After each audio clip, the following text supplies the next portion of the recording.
नमस्कार दोस्तों, peak PCS के इस वीडियो में आप लोगों का स्वागत है। उम्मीद करते हैं सभी लोग बढ़िया होंगे, सभी बिंदास होंगे और आप सबकी तैयारी एकदम बिंदास चल रही होगी।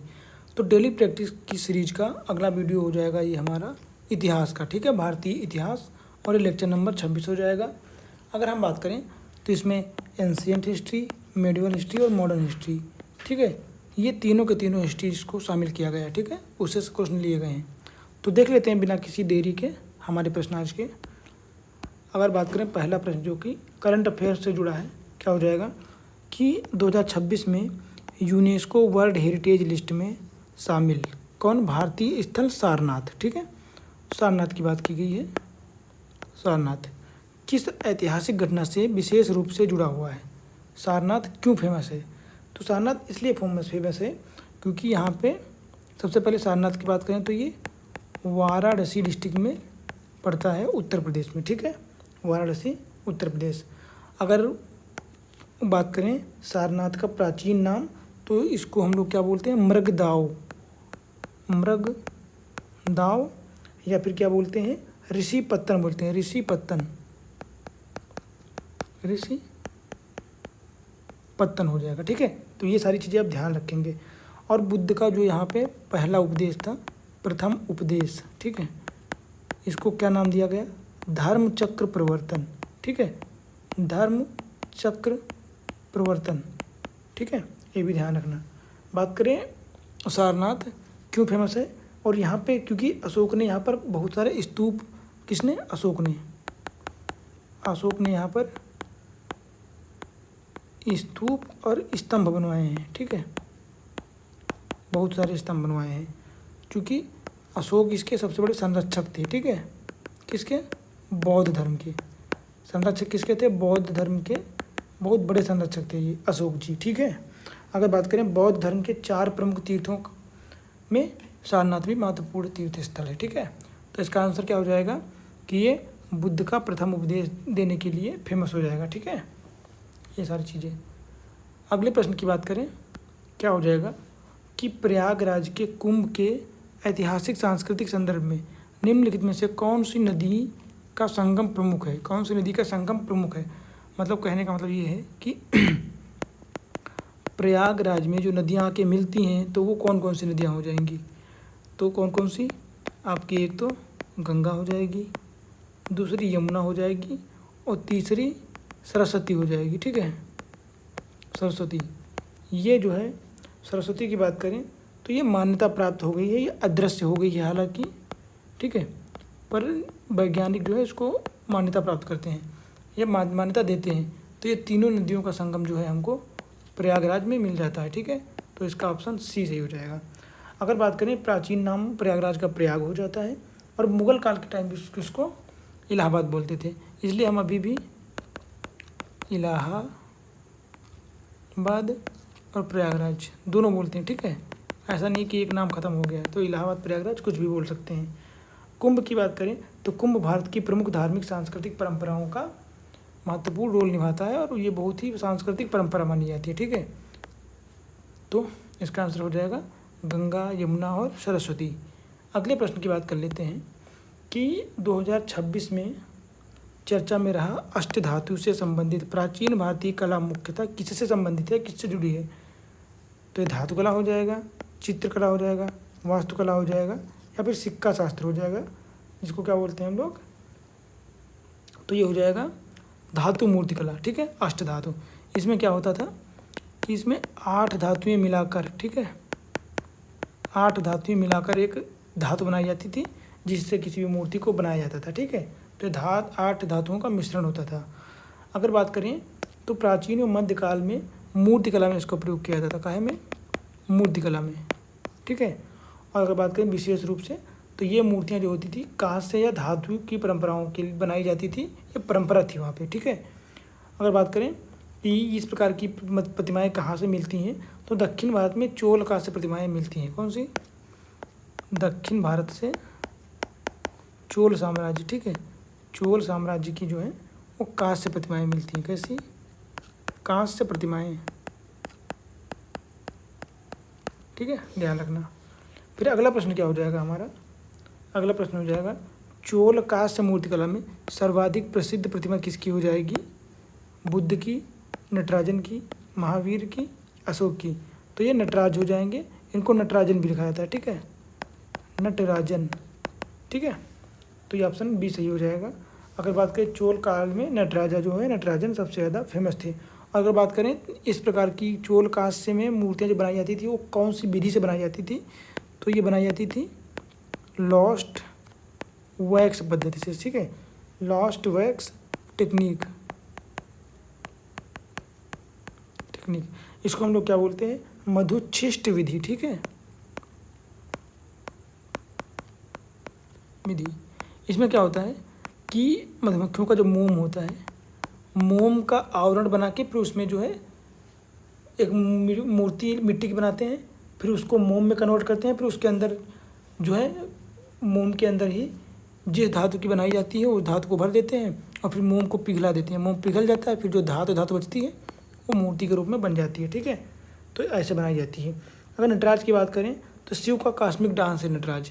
नटराज मतलब जो नटराज की तरह नाचते हैं ना, डांस करते हैं, तो ये क्या होते हैं? शिव का कॉस्मिक डांस, ठीक है, कॉस्मिक डांस। अगला बात करें चोल कला की, तो दक्षिण भारतीय मंदिर एवं कांस्य मूर्तिकलाएँ प्रसिद्ध हैं चोलों की, ठीक है, चोल साम्राज्य की। फिर अगला प्रश्न की बात करें तो विजयनगर साम्राज्य की राजधानी हम्पी किस नदी के किनारे स्थित है? ठीक है, हम्पी किस नदी के किनारे स्थित है? तो अगर बात करें हम्पी, तुंगभद्रा नदी के किनारे स्थित है। कौन सी? तुंगभद्रा, ठीक है, तुंगभद्रा की बात करें, तुंगभद्रा हो जाएगा। और ये कहाँ पे? कर्नाटक में, कर्नाटक में, ठीक है। अगर विजयनगर साम्राज्य की बात करें तो इसकी स्थापना किसने करी थी? विजयनगर साम्राज्य की हरिहर एवं बुक्का ने, ठीक है, हरिहर और बुक्का, ठीक है, उन्होंने की थी। कब? हरिहर बुक्का दोनों लोगों ने। और बात करें अगर हम्पी की तो इसको यूनेस्को की जो वर्ल्ड हेरिटेज साइट है ना उसमें शामिल किया गया है, वर्ल्ड हेरिटेज साइट में शामिल किया गया है। तो ये भी ध्यान रखना, ठीक है। अगले प्रश्न की बात करें कि अकबरनामा के लेखक कौन हो जाएंगे? अबुल फजल, बदायूनी, फैजी, अमीर खुसरो। तो अकबरनामा के लेखक अबुल फजल हो जाएंगे, ठीक है, अबुल फजल। अगले प्रश्न की बात करें, ये ऐसे ही नॉर्मल था तो इसमें कुछ ज़्यादा पढ़ने की बात नहीं थी, ठीक है। अगर एक दो चीज़ें इसमें और देखना चाहो अबुल फजल के अकबरनामा की, तो अकबरनामा जो है ये अकबर के दरबारी कवि थे अबुल फजल, इन्होंने लिखी थी। और अकबरनामा अकबर के शासन का इतिहास बताता है, ठीक है, अकबर के शासन की जानकारी देता है, ठीक है। और इसका तीसरा भाग जो था, ये 3 भागों में लिखी गई थी। तीसरा भाग जो था इसको आईने अकबरी बोलते हैं। क्या? आइन ए अकबरी, ठीक है। तो ये भी ध्यान रख सकते हो आप। और इसमें अकबर की प्रशासनिक व्यवस्था का महत्वपूर्ण स्रोत भी माना जाता है, ठीक है।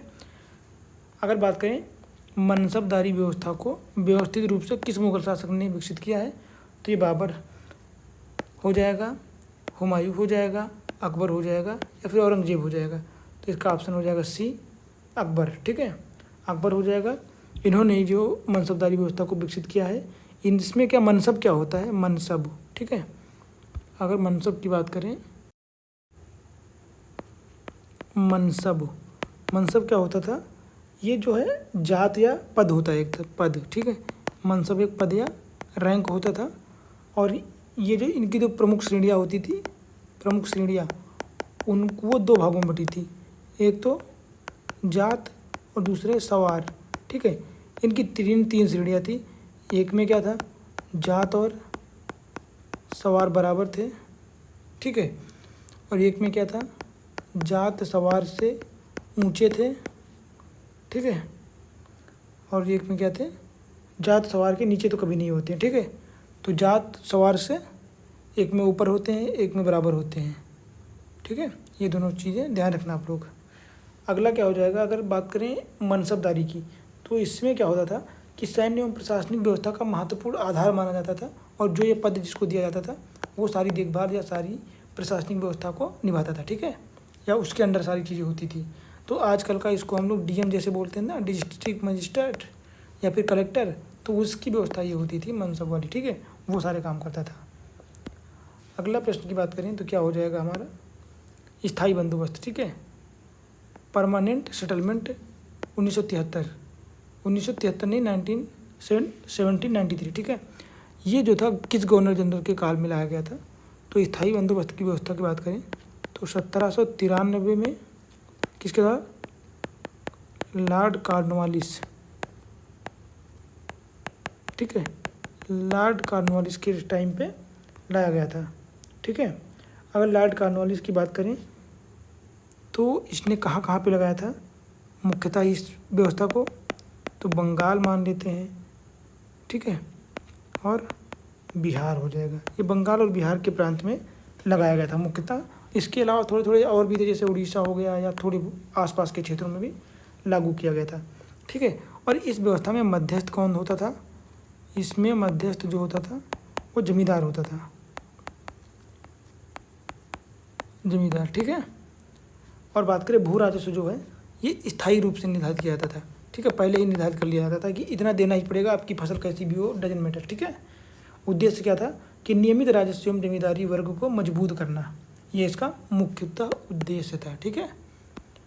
अगला प्रश्न क्या हो जाएगा हमारा, भारत छोड़ो आंदोलन 1942, ठीक है, क्या बोलते हैं इसको, क्विट इंडिया मूवमेंट, ठीक है,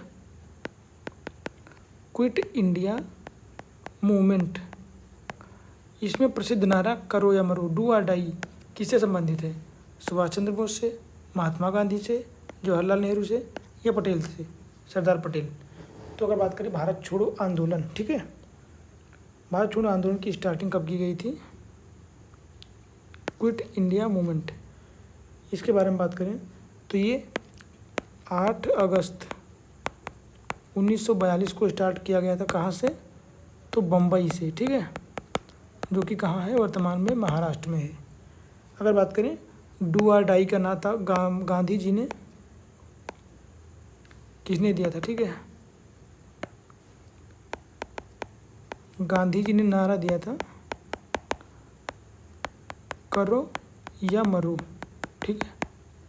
अगला बात करें आंदोलन का प्रमुख उद्देश्य क्या था कि अब हम ब्रिटिश शासन को ख़त्म कर देंगे एकदम जड़ से, ठीक है, तो ब्रिटिश शासन का अंत था इसका मुख्य उद्देश्य, ठीक है।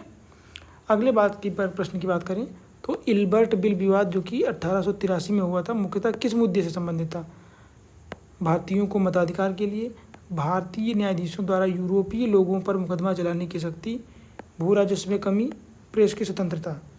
तो इल्बर्ट बिल विवाद की बात करें तो ये हो जाएगा ऑप्शन बी। इसमें क्या था कि इसमें किसी कारणवश किसी एक जज की कमी हो गई थी कोर्ट में, ठीक है, तो क्या बोला गया कि कोर्ट में उनकी जगह पे एक भारतीय जज हैं, भारतीय जज, तो उनकी नियुक्ति कर दी गई थी। अब जब उनकी नियुक्ति कर दी गई तो वहाँ के जो मेन अंग्रेज लोग थे उन्होंने, गोरे जिनको क्या बोलते हैं गोरे, इन्होंने बोला कि हम गोरे हैं, हमारा केस एक भारतीय कैसे लड़ सकता है, हमारे बारे में एक न्याय भारतीय जज कैसे दे सकता है, एक अंग्रेज जज चाहिए।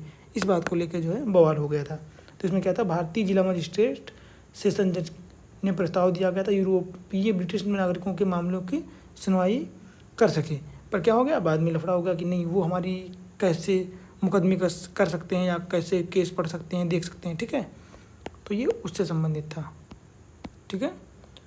तो इस प्रकार जो है हमारे इतिहास के भी 10 प्रश्न आज अभी ख़त्म हो गए हैं, 10 के 10। बाकी वीडियो देखने के लिए थैंक यू सो मच। उम्मीद करते हैं वीडियो आप लोगों को अच्छी लगी होगी। वीडियो अच्छी लगी हो तो लाइक कर दीजिए, चैनल को सब्सक्राइब कर दीजिए और वीडियो को शेयर कर दीजिए ताकि अन्य वीडियो लोगों तक पहुंच पाए, ठीक है। बाकी मिलते हैं अगली वीडियो में अगले प्रश्नों के साथ। Thank you so much.